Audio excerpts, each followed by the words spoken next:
Assalamualaikum warahmatullahi wabarakatuh. Kembali lagi bersama saya Aldi Sernanda di channel saya ini teman-teman, yaitu channel TV. Dimana channel TV ini kita membahas apa yang bisa kita bahas teman-teman. Sebelum kita memulai video, maka jangan lupa like, comment, share, dan subscribe teman-teman, supaya untuk mendapatkan notifikasi video terbaru dari saya.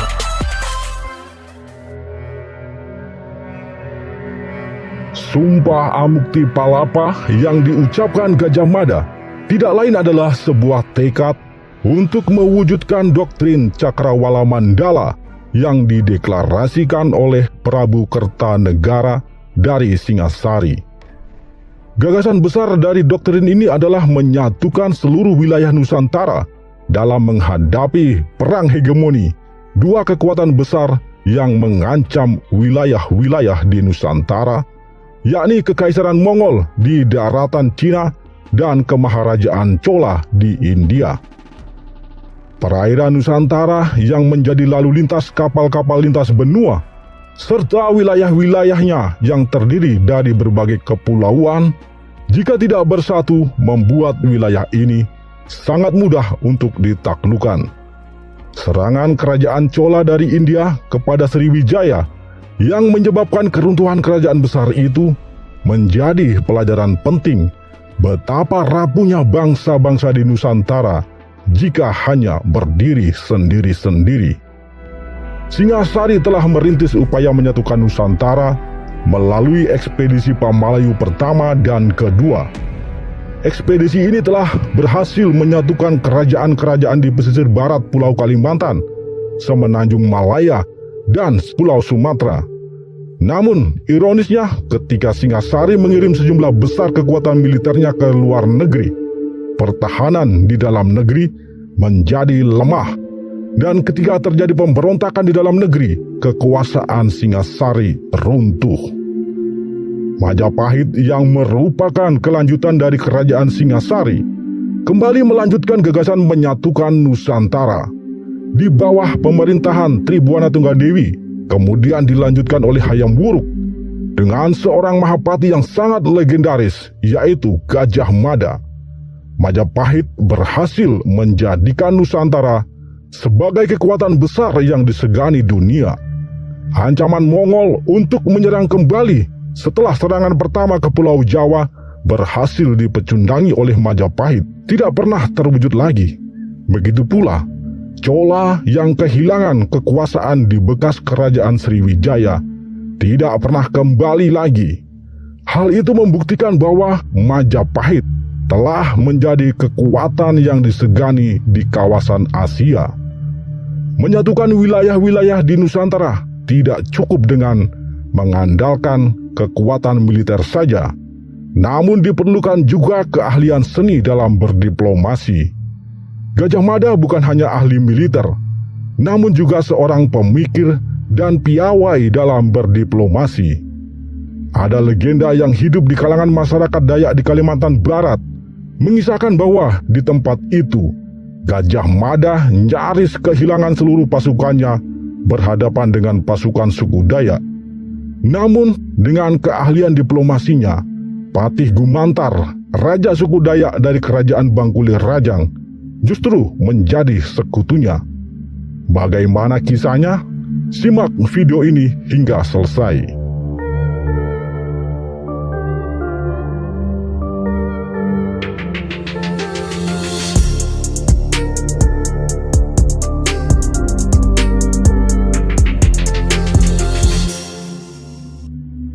Tanjung Pura adalah salah satu wilayah yang disebutkan Gajah Mada dalam sumpahnya untuk ditaklukkan. Pembahasan tentang daerah-daerah yang disebutkan Gajah Mada dalam sumpahnya sudah pernah admin unggah pada video sebelumnya. Jika Anda berminat, silakan Anda cari di channel ini unggahan dengan judul Gajah Mada Antara Sumpah Palapa dan Wanita. Tanjung Pura adalah kerajaan tertua di Pulau Kalimantan bagian barat. Kita tidak berbicara tentang Kutai Martadipura yang ada di Kalimantan Timur. Kita berbicara tentang wilayah Kalimantan bagian barat. Kerajaan Tanjung Pura telah berdiri sejak abad ke-8. Kerajaan ini awalnya adalah bagian dari Kerajaan Sriwijaya di Sumatera yang diperintah oleh bangsa Melayu. Namun pasca runtuhnya Sriwijaya, Tanjung Pura menjadi bawahan Kerajaan Singasari pada masa Prabu Kertanegara. Pada masa menjadi bawahan Kediri, Tanjung Pura bernama Bakulapura. Bakula dalam bahasa Sanskerta berarti Tanjung. Namun, pasca runtuhnya Singasari, Tanjung Pura menjadi kerajaan yang otonom. Tanjung Pura semula berpusat di negeri baru yang juga disebut Tanah Kayong atau Ketapang saat ini. Namun, dalam sejarahnya, Tanjung Pura pernah beberapa kali memindahkan pusat pemerintahannya untuk menghindari serangan perompak bajak laut dan serangan dari kerajaan-kerajaan lain. Tanjung Pura hanyalah salah satu dari banyak kerajaan yang ada di Pulau Kalimantan. Ketika Gajah Mada menyebutkan Tanjung Pura sebagai salah satu wilayah yang akan ditaklukkannya dalam sumpahnya, yang dia maksudkan adalah seluruh Pulau Kalimantan. Tanjung Pura atau Tanjung Nagara adalah sebutan Pulau Kalimantan pada masa Majapahit. Nagara Kertagama mencatat negara-negara di Nusa Tanjung Negara adalah Kapuas Katingan, Sampit, Kota Lingga, Kota Waringin, Sambas, Lawai, Kandangan, Landak Samadang, Tirem, Sedu, Barune, Kalka, Saludung, Solot, Pasir Barito, Sawaku, Tabalung, Tanjung Kute, dan Malano adalah yang terpenting dari negara-negara di Nusa Tanjung Pura. Tampaknya kerajaan Tanjung Pura membawahi kerajaan-kerajaan lain yang disebutkan di dalam naskah Nagara Kertagama tersebut. Maka dengan menundukkan Tanjung Pura, dengan sendirinya kerajaan-kerajaan bawahannya pun ikut tunduk. Ada dua kerajaan suku Dayak yang tidak tercatat di dalam Negara Kertagama, yakni Kerajaan Nansarunai di Amuntai, Kalimantan Selatan, dan Kerajaan Bahanapura di Mempawah, Kalimantan Barat. Tidak tercatatnya kedua kerajaan ini kemungkinan keduanya tidak tunduk pada Kerajaan Tanjung Pura. Video ini akan menyorot riwayat kedua kerajaan tersebut ketika berinteraksi dengan pasukan Majapahit.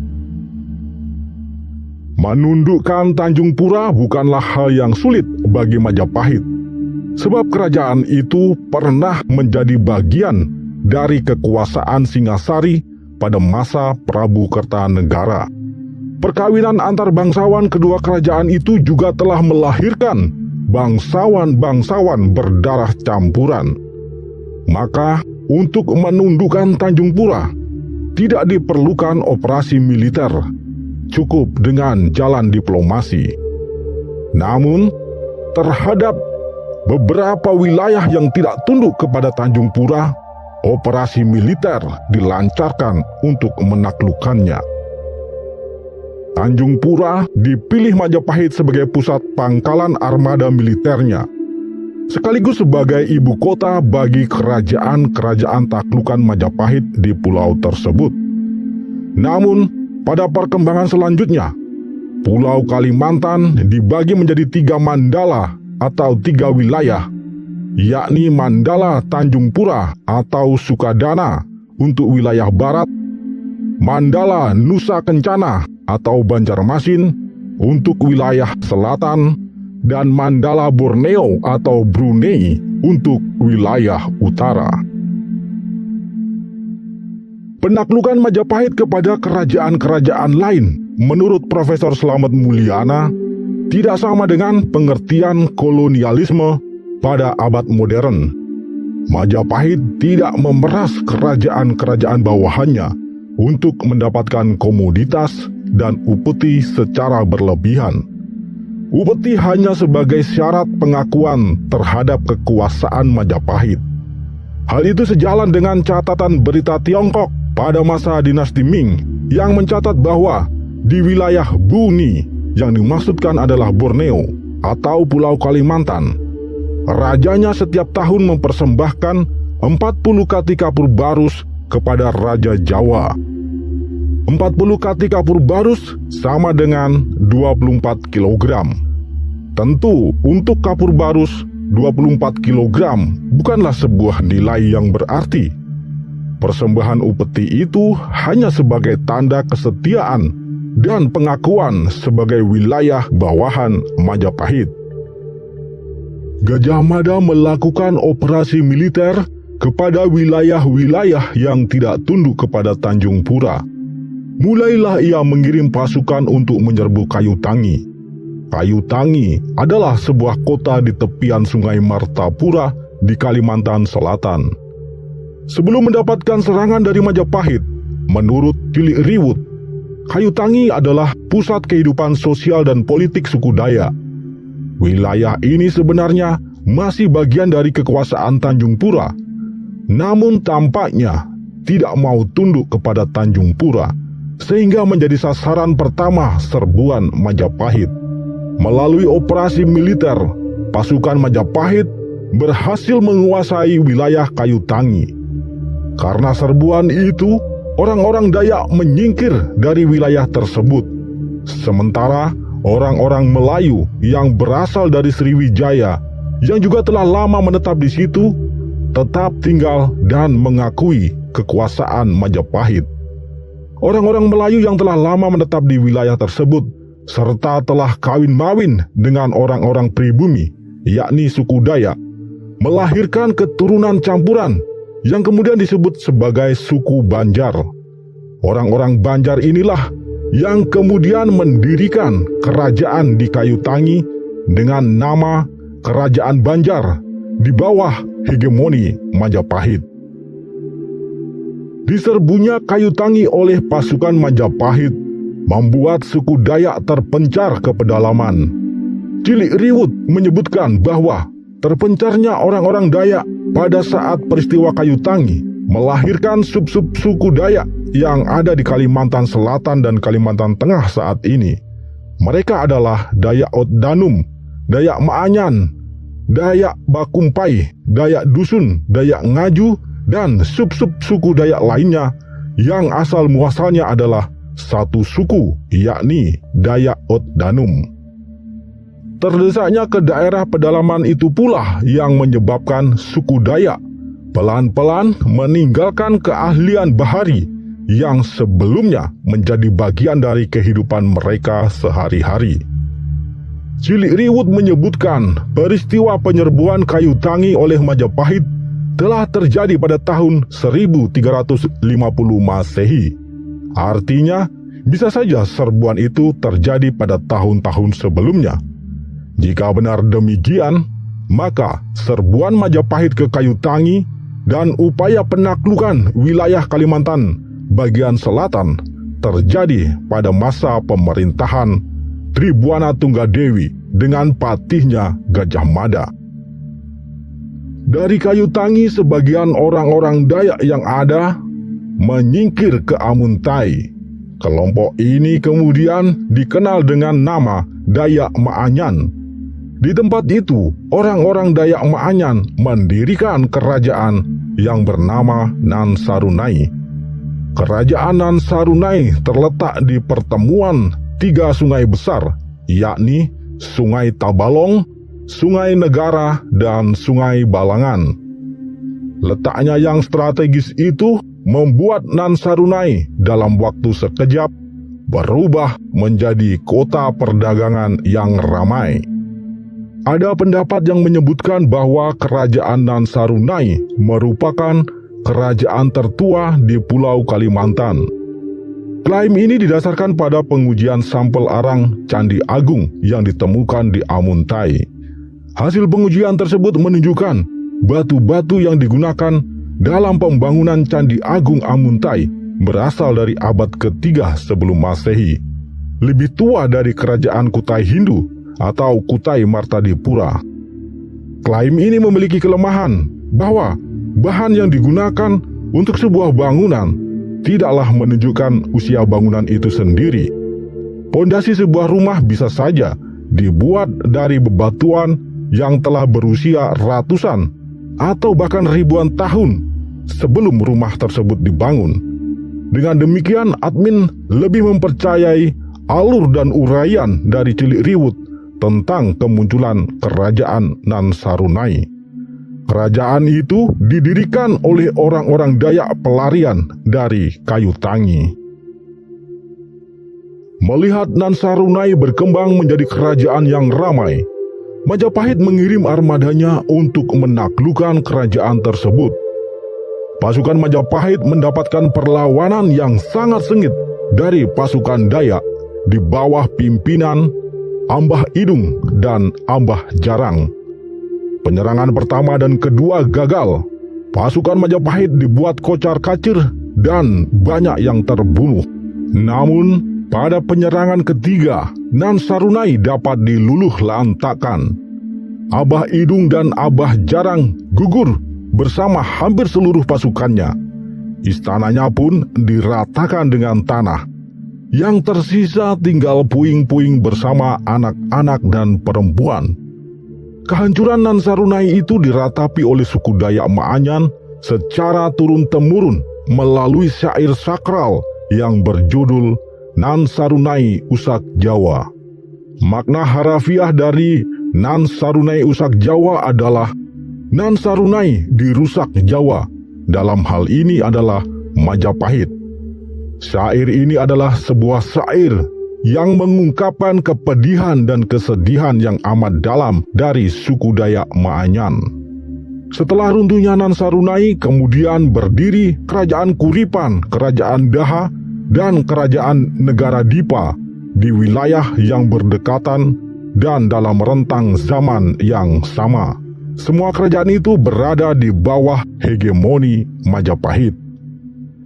Cilik Riwut menyebutkan bahwa pada tahun 1350 Masehi, Majapahit telah menaklukkan sejumlah kerajaan di Pulau Kalimantan bagian selatan, yakni Kota Waringin, Sampit, Sungai Barito, Munir atau Pulau Laut, Sawaku atau Sebuku, Tabalong, Pasir, Tanjung Kute, Muara Kaman, dan Berau. Dengan demikian, seluruh kawasan itu telah tunduk kepada Majapahit. Jika di Kalimantan Selatan, kita sudah bahas bagaimana Gajah Mada bersama pasukannya menaklukkan Kayu Tangi melalui operasi militer. Kemudian dilanjutkan penyerbuan terhadap Nan Sarunai. Di Kalimantan Barat ada sebuah kerajaan kecil milik suku Dayak, yakni Kerajaan Bahanapura yang tidak tunduk kepada Tanjung Pura. Bahanapura terletak di wilayah Mempawah saat ini. Kerajaan Bahanapura tidak meninggalkan informasi dalam bentuk tulisan. Puing-puing istananya pun tidak lagi bersisa. Namun kisah tentang keberadaan kerajaan ini dituturkan secara turun-temurun di kalangan suku Dayak Bakati dan Dayak Kanayan di Kalimantan Barat. Kerajaan ini pula yang dipercaya menjadi cikal bakal bagi Kesultanan Mempawah di kemudian hari. Ada sebuah legenda yang dituturkan turun-temurun di kalangan suku Dayak Bakati dan Dayak Kanayan yang mengisahkan peristiwa penyerbuan pasukan Majapahit di bawah pimpinan Gajah Mada kepada Kerajaan Bahanapura. Peristiwa itu terjadi pada masa pemerintahan Raja Arya Magat yang diperkirakan terjadi antara tahun 1340 hingga tahun 1360 Masehi. Konon, ketika armada pasukan Gajah Mada bersandar di pelabuhan Pontianak, prajurit Sandi dari Bahanapura mengetahuinya. Prajurit itu melaporkan kepada Baginda Raja Arya Magat bahwa armada pasukan Majapahit telah bersiap untuk menyerang Bahanapura. Mendengar hal itu, Raja Arya Magat menghimpun seluruh pasukannya. Arya Magat melakukan ritual mangkok merah dan mengedarkan mangkok itu kepada kepala-kepala suku Dayak Kanayan, Dayak Bakati, Dayak Rara, dan Dayak Banyadu. Mendapatkan mangkok merah dari Raja Arya Magat, sub-sub suku Dayak itu bersatu memperkuat pasukan Bahanapura. Begitu armada Majapahit mendarat melalui sungai Mempawah dan bergerak menuju kota raja, teriakan dan pekikan misterius bersahut-sahutan dari balik hutan. Pasukan suku Dayak tidak hanya mengerahkan prajurit manusia, tetapi juga arwah para leluhur mereka yang juga ikut berperang. Pasukan arwah itu disebut Kamang Tariu dan Kamang Layu. Kamang Tariu bertugas merasuki prajurit-prajurit Dayak sehingga keberanian dan kemampuan tempurnya menjadi berlipat-lipat. Sedangkan Kamang Layu bertugas merasuki pasukan musuh sehingga menjadi lemas lunglai dan gemetaran kehilangan nyali. Pasukan Majapahit yang terkenal pemberani itu pun menjadi kehilangan nyali. Banyak dari antara mereka tiba-tiba pingsan secara misterius, sementara yang tersisa menjadi gemetaran dan pucat pasi. Gajah Mada kebingungan menghadapi situasi itu. Meskipun dalam keadaan bingung, Gajah Mada tidak pernah panik. Dia mencoba berpikir tenang dan mencari siasat untuk bisa lepas dari cengkeraman pasukan hantu dari suku Dayak yang disebut Kamang Layu. Gajah Mada mengatakan kepada pasukan Bahanapura yang mengepungnya bahwa kedatangannya ke Bahanapura bukan untuk berperang, melainkan untuk mencari sekutu. Gajah Mada meminta izin untuk diperkenankan menghadap Raja Arya Magat. Setelah pesan Gajah Mada itu disampaikan kepada Arya Magat, Raja Bahanapura itu mengizinkan Gajah Mada untuk menemui dirinya. Ketika Gajah Mada menghadap Arya Magat, ia mengatakan bahwa kedatangannya bukan untuk berperang, melainkan untuk mencari sekutu dalam menghadapi ancaman serangan dari Kekaisaran Mongol. Majapahit menghimpun seluruh kerajaan di Nusantara bukan untuk mencari kekayaan, melainkan untuk menghimpun kekuatan. Gajah Mada mengajak Arya Magat untuk menjadi sekutu Majapahit. Tujuannya adalah untuk bersama-sama menghadapi serangan dari pasukan Mongol jika datang sewaktu-waktu. Mendengar penjelasan dari Gajah Mada itu, Raja Arya Magat setuju untuk bersekutu dengan Majapahit. Arya Magat memerintahkan para dukun untuk memulihkan pasukan Majapahit yang berada dalam cengkeraman pasukan arwah Kamang Layu. Setelah para dukun melakukan ritual untuk memanggil pulang arwah-arwah Kamang Layu, semua pasukan Majapahit pulih kembali seperti sedia kala. Tak ada satupun prajurit Majapahit yang mati di tempat itu. Melihat hal itu, Gajah Mada menjadi takjub. Gajah Mada kemudian meminta bantuan pasukan kepada Arya Magat untuk memperkuat pasukannya dalam menaklukkan Sarawak. Kemudian dilanjutkan penaklukan Thailand untuk dijadikan pangkalan militer menghadang ancaman pasukan Mongol. Ada versi yang menyebutkan bahwa Arya Magat kemudian pergi bersama Gajah Mada menaklukkan Brunei dan Thailand. Namun versi lainnya mengatakan bahwa Arya Magat tidak pergi bersama Gajah Mada, namun memberikan bantuan pasukan kepadanya. Sebagai bukti persekutuan dan perdamaian antara Arya Magat dengan Gajah Mada, Gajah Mada menghadiahi sebilah keris yang bernama keris Susuhunan kepada Arya Magat. Keris itu konon hingga kini masih disimpan oleh keturunan Arya Magat. Sepeninggal Gajah Mada dan pasukannya, Kerajaan Bahanapura berganti nama menjadi Kerajaan Bangkule Rajang, yang artinya nyawa raja. Raja Arya Magat juga mendapatkan julukan baru, yaitu Patih Gumantar, yang artinya dia yang telah membuat gemetar Patih Gajah Mada. Kisah tentang Patih Gumantar alias Arya Magat kemudian tersiar di kalangan kerajaan-kerajaan dan rumpun-rumpun suku Dayak lainnya. Ketika itu, tradisi ngayau atau berburu kepala masih sangat umum di kalangan suku-suku Dayak. Ngayau atau berburu kepala manusia mempunyai banyak tujuan. Namun yang paling umum adalah untuk menunjukkan superioritas dan pengakuan bagi seorang ksatria Dayak. Semakin perkasa korban yang berhasil dikayau, pengayaunya akan semakin disegani. Maka yang paling menjadi sasaran kayau adalah para panglima perang, kepala suku maupun raja. Nasib tragis menimpa Patih Gumantar. Ketika dia sedang tertidur lelap, semua jimat dan kesaktiannya ditanggalkan. Kemudian beberapa orang dari suku Dayak lain menyusup ke istana dan berhasil mengayau sang raja yang pernah membuat Gajah Mada gemetaran itu. Kisah Mahapati Gajah Mada dalam kaitannya dengan kerajaan-kerajaan suku Dayak yang telah admin sajikan tadi memang tidak mempunyai sumber otentik berupa tulisan yang berasal dari era ketika peristiwa itu terjadi, melainkan hanya berasal dari tradisi tutur. Admin tidak dapat membenarkan maupun menyalahkan kisah-kisah itu, sebab ketika tradisi tulis belum dikenal, tradisi tuturlah yang menjadi kunci untuk menyibak misteri sejarah.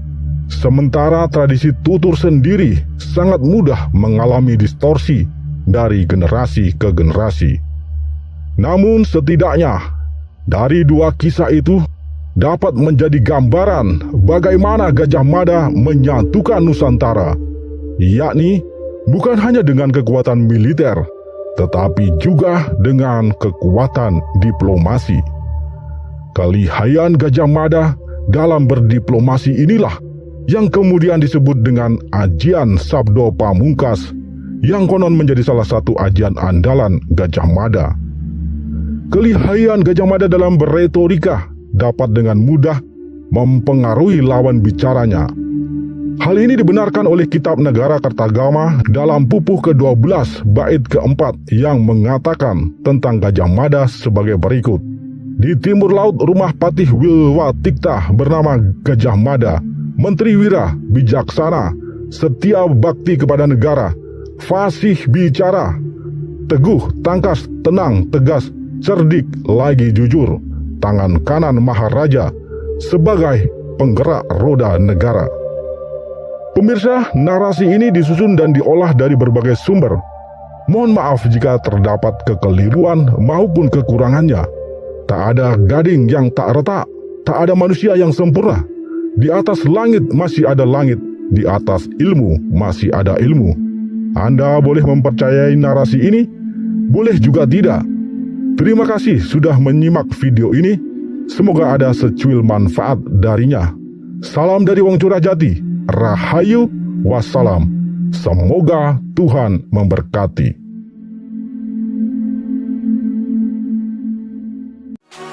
Itu saja video-video yang bisa saya bahas, teman-teman. Apabila kalian menyukai video saya, jangan lupa like, comment, share, dan subscribe, teman-teman, untuk mendapatkan video dan notifikasi terbaru dari saya. Saya ucapkan Assalamualaikum warahmatullahi wabarakatuh.